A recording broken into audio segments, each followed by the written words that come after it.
কুচি সালোয়ার কিভাবে কাটিং করবেন সেই ভিডিওটাই দেখাবো। এখন আমি এখানে ইউকের জন্য ২ ইঞ্চিতে এলাস্টিকের জন্য ২ ইঞ্চিতে মার্কিং করে তারপর ইউকে আমি নিচ্ছি ৭ ইঞ্চি। এখন আমি সালোয়ারের লং মাপটা নিয়ে নিচ্ছি এখান থেকে। সালোয়ারের লং মাপটা হচ্ছে ৩৮ ইঞ্চিতে। স্কেল দিয়ে মার্কিং করার জন্য ২ পাশ থেকে আমি একটু চিহ্ন করে নিলাম। এখানে ইউক কাটিং করব। এখানে হাই হচ্ছে ১৬ ইঞ্চি, আমি ১৮ ইঞ্চি দিয়েছি যে পট্টিটা কাটিং করব, সেজন্য পট্টি জয়েন করলে একটু বাড়তি নিতে হয় ১ থেকে ১.৫ ইঞ্চি বা ২ ইঞ্চি। পট্টিটা বেশি বড় হলে ২ ইঞ্চিতে হাই কাটিং করে নিতে হয়।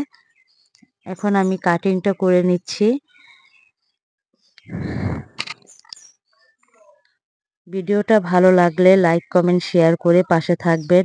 এই ভিডিওটা পরবর্তীতে দেখে নেওয়ার জন্য আপনার টাইমলাইনে শেয়ার করে নিতে পারেন, যাতে ভিডিওটা একবার দেখার পরে না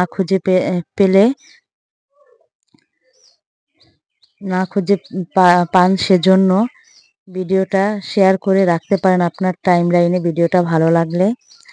আরও নতুন নতুন ভিডিও পাওয়ার জন্যে কমেন্ট করতে পারেন। কারো কিছু জানার থাকলে কমেন্টে জিজ্ঞেস করতে পারেন, সেই উত্তরটাও আমি দিব। এখানে আমার সালোয়ারটা কাটিং হয়ে